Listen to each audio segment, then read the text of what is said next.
Harka सामदाङज्यूले party खोल्नु भयो भने मको पार्टीको झन्डामा बोक्नेवाला छैन फेरि। बोक्नुहुन्न? बोक्दिनँ म। तर राष्ट्रिय झन्डा तपाईँ समर्थक होइन हर्क सामदाङको?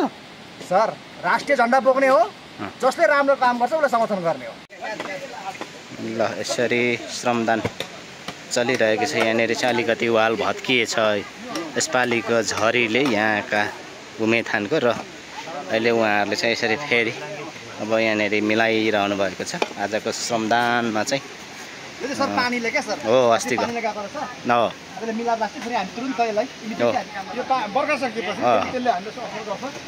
प्रकृतिसँग जुझ्न सकिन्न, लड्न सकिन्न होइन, कतिखेर के हुन्छ यस्तै हो। हामीले प्रकृतिकै हामी माया मान्छे हो, माया गर्ने मान्छे प्रकृतिलाई हामी। प्रकृतिले हामीलाई यो सृष्टि सिकाएको हो, सृष्टिमा हामीले सब आएको छ नि। हो नि। मान्छेको यो मान्छेले धेरै काम गरिरहेको छ। ए मलाई मेरो भाइ हो है एकदम हैन मेरो भाइ गरे। ल ल ल ठिक छ है, श्रमदान गराइ। सरलाई धेरै धेरै धन्यवाद छ रजिन सर। ल है विशेष गरेर धन्यवाद भन्नै पर्दा चाहिँ आज म हाम्रो चेरी माइती समूहको अध्यक्ष कृष्णजीलाई धन्यवाद दिन चाहन्छु। साथमा हर्कबादलाई पनि धन्यवाद दिन चाहन्छु। हर्कबादलाई उहाँले काम गरेकै देखेर पनि हामी यहाँ जुटेको हो के। अस्ति तपाईँ एयरपोर्टमा ठुलो झन्डा लिएर जानु भएको थियो त सर। तेरि सर यसो पो त उहाँ जस्तो मान्छेलाई हामीले गएर सम्मान गरेन भने कस्तोलाई गर्ने लु भन्नुहोस् त। म तपाईँलाई त त्यहाँ पुलिसहरूले पनि छेक्न खोज्दै थियो क्यार होइन एयरपोर्टमा? मलाई झन्डा लिएर गएपछि पुलिसले छोडिदियो है। छोडिदियो अरू सबैलाई गयो होइन। यस्तै झन्डा लिएर गएको अलिकति पुलिसहरू पनि राष्ट्रिय झन्डा भनेपछि चाहिँ होइन सम्मान गर्दो रहेछ मलाई लाग्यो। तर मलाई रोकेन।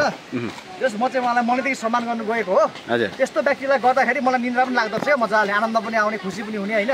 हजुर त्यति ठुलो झन्डा बनाएर जान्छु त्यहाँ भन्ने चाहिँ कसरी कन्सेप्ट बनाउनु भयो सर? उहाँ आउने खबर पाएँ। हजुर त्यसपछि मैले कसमै खाएको छु। आजको उपरान्त म त्यो समयदेखि चाहिँ होइन कुनै पार्टीको कुनै व्यक्तिको झन्डा बोक्दिनँ, सिर्फ बोक्यो भने राष्ट्रिय झन्डा मात्र बोक्छु भनेको थिएँ। हर्क सामदाङज्यूले पार्टी खोल्नु भयो भने मको पार्टीको झन्डामा बोक्नेवाला छैन फेरि। बोक्नुहुन्न? बोक्दिनँ म। तर राष्ट्रिय झन्डा तपाईँ समर्थक होइन हर्क सामदाङको? सर राष्ट्रिय झन्डा बोक्ने हो, जसले राम्रो काम गर्छ उसलाई समर्थन गर्ने हो। तपाईँ हर्क सामदाङको पार्टीमा जानुहुन्न त्यसो भए? कुनै पनि पार्टीमा जान्न, स्वतन्त्रै हो तपाईँ? एकदम स्वतन्त्र। तर काम गर्नेलाई चाहिँ राष्ट्रिय झन्डा बोकेर सम्मान गर्ने हो, जुनै पार्टीको भए पनि। कस्तो लाग्यो यसपटकको हर्क सामदाङको आगमन? काठमाडौँ आउनुभयो नि होइन? साथीको एकदम बवाल थियो, झकास थियो।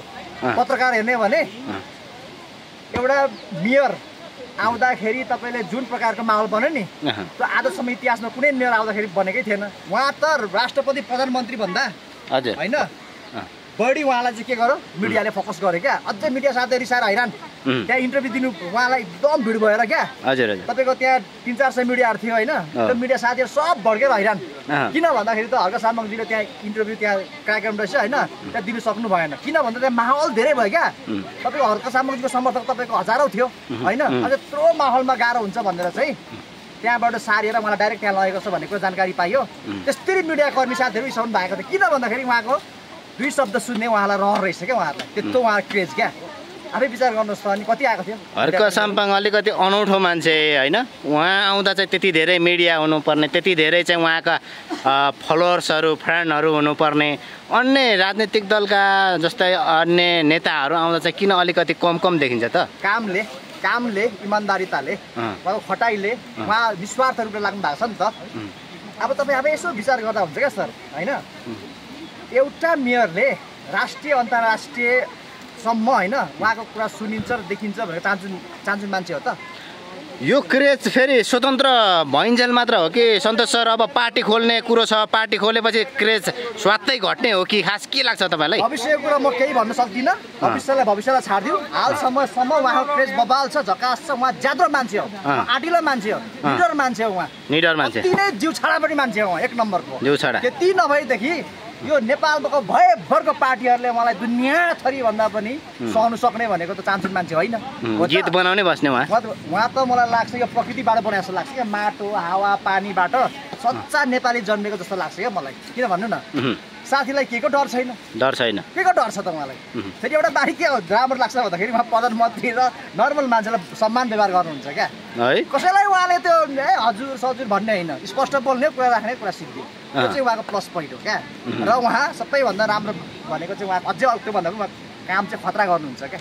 तर अब पार्टी नखोलिन्जेल चाहिँ तपाईँहरूले पनि प्रशंसा गर्ने होला होइन अनि पछि अब पार्टी खोलिसकेपछि त फेरि तपाईँहरू पनि साइड लाग्ने होला नि त सर होइन सर यस्तो हुन्छ फेरि पार्टीमा पनि हजुर हजुर उहाँले राम्रो काम गर्नुभयो भने राष्ट्रिय झन्डा अझै लिएर म उहाँको पार्टी सँगसँगै फेरि पार्टी भइसकेपछि त उहाँको आसेपासेहरू सबै गतिलो ननिस्केला नि त त्यसपछि त उहाँको पनि त हामी गुणगान छोडिहाल्छौँ त मैले भने त राम्रो गरिन्छ गुणगान गाउने हो खराब काम गर्नुभयो भने पछि नलाग्ने हो अन्य पार्टीमा पनि त राम्रा व्यक्तिहरू त छन् नि त अहिले होइन र नभएको चाहिँ अब पार्टीले गर्दा सबै बदनाम भए एमालेका भन्ने बित्तिकै सकियो माओवादीको भन्ने बित्तिकै सकियो काङ्ग्रेसको भन्ने बित्तिकै सकियो त्यहाँ व्यक्तिहरू त राम्रा छन् त्यसैले भविष्यको कुरा भन्न सकिँदैन हजुर अहिलेसम्म चाहिँ उहाँ बेस्ट हो होइन त्यसै गरेर हामी यहाँ पहिचानबारी सर हुन्छ सर हजुरले पनि 2 शब्द दिनु पर्यो धन्यवाद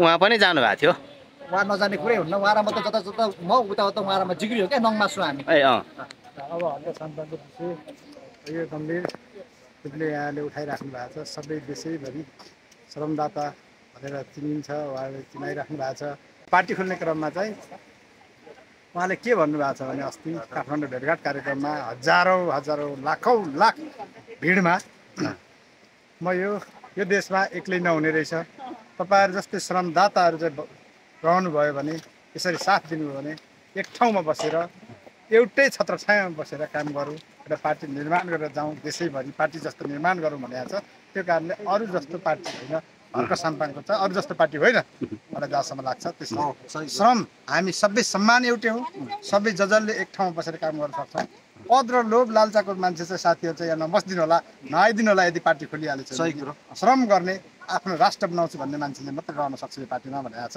त्यो कारणले अरू पार्टी र हर्क साम्पाङको पार्टी फरक हुन्छ मलाई लाग्छ अझै सर उहाँकोमा नि जातिवाद पनि छैन होइन नातावाद पनि छैन कृपावाद पनि छैन त्यो चाहिँ प्लस पोइन्ट हो तर नि सर तपाईँले यो भनिराख्दा मान्छे अलिकति होइन बलेका आगो ताप्ने हो कि टाइप लाग्ने रहेछ नि त होइन र सर त्यस्ता मलाई आगो ताप्छ भने लात्तले हालेर पठाइदिन्छ हर्क साम्पाङज्यूले चाल पायो भने सिधै फायर हो क्या उहाँ सुन्नुहोस् उहाँले नि एउटा फटा पार्टीमा देखेपछि नि मलाई लाग्छ अरू जस्तो उहाँले गर्नुहुन्न सिद्धि आउट युआर आउट भने सिद्धि हो उहाँले जस्तै अहिले नगरपालिकाभित्र पनि उहाँको काम देख्नुहुन्न त्यत्रो श्रमदाता छ त उहाँको आफन्त होइन त्यही श्रमदाता मेरो यस्तो हुँदै त्यहाँ भन्दै भन्छन् गर्नु गयो भने के भन्नुहुन्छ बाहिर जानुहोस् तपाईँ सिधै कुरो त अनि देखेको छ त हामीले फर्स्ट एन्सर उहाँको यत्रो श्रमदान गर्ने मलाई 3 वर्ष सघाउनेलाई त उहाँले नराम्रो कामको लागि बाहिर जानुहोस् भनेर घटेर पठाइदिनुहुन्छ भने एउटै लक्ष्य हो यो देश बन्छ त श्रमले बन्छ भन्ने उहाँको लक्ष्यलाई तमाम श्रमदाताहरूले चाहिँ उहाँलाई समर्थन गर्नेछ लाखौँ लाख करोड 3 करोड नेपालीले नै उहाँलाई समर्थन गर्नेछ र आफ्नो ठाउँमा उहाँहरूले राष्ट्रियता निर्माणको विषयमा काम गर्नेछ र यो राष्ट्रलाई उज्जवल भविष्य बनाउनेछन् आउने दिनका पिँढी सन्ततिहरूलाई चाहिँ सुखी र समृद्धि नेपाल चाहिँ यहीबाट मात्रै हुन्छ भन्ने मैले पनि विश्वास गरेको छु त्यसैको आधारमा उहाँले पार्टी खोल्दाखेरि हामीलाई केही असर छैन मैले पटक भन्दा चाहिँ पार्टी खोल्नुहोस् एक्लै व्यक्तिभन्दा पार्टी पनि एउटा जरुरत छ त्यसले गठन त्यो बल हो सङ्गठन हो तर त्यसले निर्माण चाहिँ राम्रो हुनु पर्यो त्यसको सिद्धान्त राम्रो हुनु पर्यो अब त्यो सिद्धान्त राम्रो हुन्छ भने हर्क साम्पाङ जहिले पनि श्रम पिता नै रहन्छ र हरेक ठाउँमा विकासको समृद्धि चाहिँ हुनेछ तर साम्पाङले के हो भने एउटा समर्थक है शुभचिन्तकको उपहारहरू चाहिँ लिन मान्नुहुन्न कि अस्ति पनि होइन विश्वजीको पोडकास्टमा गएर भन्दै हुनुहुन्थ्यो उपहार औँठीहरू थियो अरे होइन अनि लगायत खाममा केही आर्थिकहरू पनि होला त्यस्तो पनि दिने समर्थकहरू रहेछ तर मैले लिइनँ भन्नुहुन्छ त्यस्तो त लिनु त उहाँले छुनु पनि हुन चाहिँ तर पछि गएर समर्थकहरूको चित्त त दुख्ला नि त फेरि त्यसो होइन समर्थकको चित्त दुखाउनु पनि हुन्न यदि उहाँलाई दिनुहुन्छ भने केही कुरा दिनुहुन्छ भने राष्ट्रको निम्ति श्रम गर्ने निम्ति हिसाबले उहाँलाई पारदर्शी हिसाबले दिनुहुन्छ भने उहाँले लिनुहुन्छ व्यक्तिगत हिसाबले लिन उहाँको त्यो पहिली नै छ पहिले जतिखेर मेयर साहेब बन्नुभयो त्यही दिनदेखि उहाँको घोषणा छ यो कुरा हामीले बुझ्नुपर्छ र रिसाउने उहाँ एक किसिम यस्तो मान्छेहरू चाहिँ श्रम गर्नुको न्युमा आएर उहाँलाई कतै अप्ठ्यारोमा पार्ने खै त कोसिस गरिराखेको हो कि भन्ने पनि बुझिन्छ फेरि त्यो लिन थाल्यो भने फेरि हर्क साम्पाङ पनि होइन नि त फेरि होइन नि उहाँले त पहिले भनेर लिने भए त लिइहाल्थ्यो नि अहिलेसम्म त लिएकै छैन अझै म भने क्या उहाँले त त्यो गरे बाबत केही लिने होइन नि त म त दिनु आएको मान्छे हो नि त दिने मान्छे हो क्या सेवक भनेको तपाईँको जनप्रतिनिधित्व दिने हो क्या लिने होइन नि त सही कुरा गर्नुभयो त त्यहाँ के छ त्यसमा कुरा दुई कुरा गर्नु पर्यो आवश्यक छैन अर्को कुरो अस्ति सामान्य त्यहाँनिर तपाईँको कार्यक्रम देवकोटा उमा गर्दाखेरि त्यति मान्छे प्याकाप्याक थियो होइन त्यो काम त्यो चाहिँ टुडी खेलमा भएको भने टुडी खेल पुरै भरिन्थ्यो क्या किन भन्दाखेरि उहाँको नाम सुन्ने बित्तिकै मान्छेहरू नि सबै पसल बन्द गरेर त्यो भ्रिकुटी मण्डपतिरका सबैतिरका बिवरतिरका मान्छेहरू नि उहाँलाई हेर्नुको लागि मात्र मान्छेहरू त भिडानभिड हुन्थ्यो क्या त्यस्तो क्रेज छ क्या अहिले एकचोटि टुडी खेलमा कार्यक्रम गर्नु होइन ढाँटेको होइन उहाँको नामको इमान्दारिताले मात्र मान्छे सम्पूर्ण मान्छेहरू छाडेर उहाँलाई एकचोटि हेर्न र सुन्न चाहिँ आउँछ जस्तो मलाई लाग्छ क्या त्यस्तो छ खुल्ला मञ्चमा कार्यक्रम हो भने अटाइ नटाइ हुन्छ भन्ने तपाईँको आकलन भएर सकाप हुन्छ अनि अर्को कुरो यो जुन बाबु देखाउनुहोस् त यहाँ हामीले गर्यो नि यो पनि उहाँले 3 वर्ष चलाउनु भयो होइन उहाँको पेरिफेरीमा रहेर हामीले यहाँ पनि 2 महिना श्रमदान चलाएर यो 3,30,000 बनाएको यो सबै डाँडा यो टुप्पो भन्दा माथिसम्मको ढिक्सो थियो होइन थियो त अनि अब यो लाग्यो 10-15 लाख लाग्थ्यो होला होइन 3-4 लाखमा सिद्धियो त अनि सबै हेर्नुहोस् त यो आज यो माहौल बन्नुमा पनि मलाई श्रेय जान्छ ढाड्नुहुन्न हामीले त्यतिखेर चलेको थियो त्यो चलेको अनुरूप नै हामीले के गरेको यहाँको स्थानीयहरू सबैजना मिलेर चाहिँ होइन श्रमदान गरेको र सबै लेखेकोहरूको पनि नामहरू पनि छ दिएको पनि नामहरू छ होइन तपाईँले रेकर्ड गर्नु भएको थियो त होइन यो बन्थ्यो त यो बन्दैन के नत्र भयो उहाँको पेरिफेरीमा रहेर हामीले यो काम गरेर हामी यहाँसम्म पुगेका छौँ क्या सर उपलब्ध छ नि त त्यसैले उहाँलाई मानेको हो नि त होइन अब यस्तो छ 50औं वर्ष राजनीतिक दल गर्ने राजनीतिक दलहरूले कुनै कार्यक्रम गर्यो भने त्यो प्रधानमन्त्रीले किन नस गर्यो भने त्यो 50 जना भन्दा देखिन्न नि त तपाईँहरू हामीले देखेकै छौँ नि अहिले तर हरको एउटा मेयर होइन आउँदाखेरि धरानको मेयर काठमाडौँ आउँदाखेरि लाखौँ उपस्थित देखियो त्यो एउटा हलमा नआटेर रिसाएर सबै मान्छे बाहिर गएर हिँडे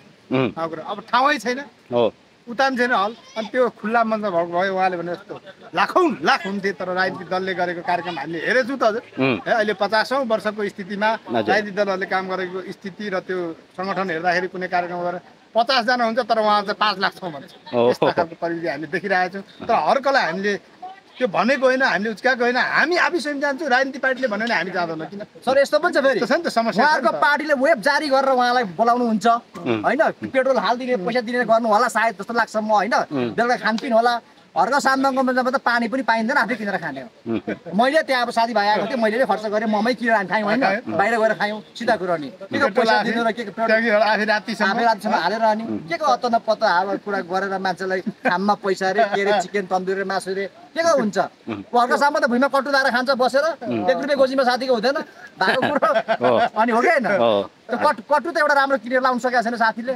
मक्का फाटेको जुत्ताहरूले दिएको लागिन्छ होइन के को तपाईँ कुरा गर्नुहुन्छ अन्त हावा जस्तो यार दियो सियो भनेर यार हावा यस्तो वायत कुरा पिट्नुहुन्छ साथीहरूले त्यो गर्नु भनेको साथीहरूको पार्टीले सिद्धिनु हो सिधै कुरा मैले भन्दाखेरि होइन सर हर्क साम्पाङलाई सिद्ध्याउन खोजिएको हो कि भन्ने मलाई लाग्छ तर अनर्थ नसोचियोस् यदि श्रमदाताहरूले यदि त्यसो उहाँलाई सम्मानका रूपले गर्न खोज्नु भएको हो भने पनि ठिकै छ तर त्यसरी यदि फेरि उहाँलाई चाहिँ अप्ठ्यारो पार्ने स्थितिमा चाहिँ कसै श्रमदाताहरूले नगरियोस् सुन्नु न अर्को कुरा नि घुसपैठ भन्छ नि सुन्नु न प्रविधि सुन्नु न त्यहाँ पत्रकार 300-400 जना पुरा थियो क्या होइन अर्को सामदाङ एक झलक पाउनु पनि त्यस्तो रातभरि कुरिरह्यो क्या अझै म त्यहाँ गएँ तल उमा के भने हाम्रो हार्दिक होटलमा होइन बिचरा चिया खाजा खान नपाएर साथीहरू हैरान थियो तपाईँ हुनुहुन्थ्यो तर मेयर साहब त्यो दिन के अरे खानै नखाइ फर्किनु हो सुन्नु न यहाँ सुन्नु अझै यहाँ हजुर आफै हुनुहुन्थ्यो पत्रकार 50-60 जना थियो है अनि चिया साथीहरूको छैन खाजा पनि छैन सन्तोषजी के हो यहाँ त भन्छ है अनि मैले यताउता गरेर सबलाई चिया बरु खुवाइदिए बरु ल हेर्नुहोस् है मिलाएर माथि भनेर होइन त्यस्तो छ क्या मेयर साहबले उहाँले आएर काठमाडौँमा सायद त्यतिखेर हार्दिक होटलमा हामी 7 बजे पुग्दाखेरि कार्यक्रम सक्दाखेरि पनि तपाईँहरू पनि हुनुहुन्थ्यो सायद उहाँले पानी भन्दा अरू केही त्यस्तो उहाँ 1 कप 2 कप चिया भ्याउनु भयो र अनि फर्किनु भयो खाना साना भएन त्यो परिस्थितिमा उहाँ हुनुहुन्थ्यो अझै पत्रकार छ नि त्यत्रो पत्रकार पनि त मुलाको म लिन भएर जान्छ नि त होइन छैन क्या कुरेको छ 4 घण्टासम्म कुरिरहन्छ नि साथीहरू 4 घण्टा उहाँ थियो कति घण्टा कुरेको उहाँ इन्टरभ्यू गरेको मान्छेहरू कुरेको छैन 8:30 बजे इन्टरभ्यू दिएको थियो घाटे भएन मलाई याद छ म फोटो खिचेर आएको थिएँ एउटा तपाईँहरू साक्षी हुनुहुन्थ्यो होइन बिहान तपाईँ 11 बजेदेखि 8 बजीसम्म कुरेर इन्टरभ्यू दिने मान्छे कस्तो मान्छे त पत्रकारहरू भन्नु त लु भन्नुहोस् न अनि 8-9 घण्टा कुरेर इन्टरभ्यू दिनु कोही पत्रकार मान्छ अहिले लु कुनै पार्टीको मान्छ मैले के भने अन्त्यमा त्यो किन भन्दाखेरि मन देखियो क्या सर राजनीतिक दलहरूले पनि हर्क साम्पाङको उद्देश्यलाई होइन श्रमको उद्देश्यलाई लिएर यहाँहरूले पनि जोडेर काम गर्दै हुनुहुन्छ राम्रो गर्नुहोस् कसैको विरोध नगर्नुहोस् राष्ट्र बनाऊ सबै नेपालीले राष्ट्र बनाऊ यो राष्ट्र बनेपछि हाम्रो भविष्य बन्छ सुन्दर हुनेछ यही नै हाम्रो अब अन्तिम लक्ष्य र उद्देश्य हुनेछ राजनीतिक दल सबै मित्र साथीहरूले श्रम पिता हर्क साम्पाङलाई सकिन्छ, नराम्रो कसैले नभनौँ होइन। नराम्रो भन्न चाहने मान्छेहरू यो देशमै नबसे हुन्छ, उहाँ बाहिर गए पनि देशको अनागरिक भएर बस्दा हुन्छ होइन भन्न चाहन्छु। हुन्छ हुन्छ सर धन्यवाद तपाईँलाई रजिन सर, सुनकोशी मिडियालाई धेरै धेरै धन्यवाद छ। आज हामीले यहाँ विशेष गरेर चाहिँ हामी यहाँ फेरि माइती समाजद्वारा चाहिँ हाम्रो साकेला भूमिथानमा हामीले आज हाम्रो पसिना बगेका छौँ होइन। तपाईँले अपिल गरिदिनु भएको छ, अब सबै हामी मिलाउँछौँ। अस्ति पानीहरू परेर क्षतिपूर्ति भएको छ होइन, यसलाई पनि हामी तुरुन्त समाधान गरेर लागेका छौँ। र आज यसो हजुरले पनि देखिराख्नु भएको छ प्रत्यक्ष रूपमा होइन, यथार्थ रूपमा तपाईँ पनि हो नि त। तपाईँलाई पनि त यहाँ त यहाँ गोजीमा 1000 लाख दिन्छु भनेर चिकन मासु भनेर त हामीले बोलाएको होइन नि सर, तपाईँ मनदेखि आउनु भएको हो, त्यसलाई धन्यवाद छ धेरै धेरै सर। हस् धन्यवाद। ल खै पुरा श्रमदाता यस्तो हुनुपर्छ क्या, झ्याप्प एक बोरा अब हेर्नु होइन, दुईतिर काम गर्ने नि होइन भाइ। हो सही हो। ल घरको पनि भ्यायो होइन, यता पनि भ्यायो।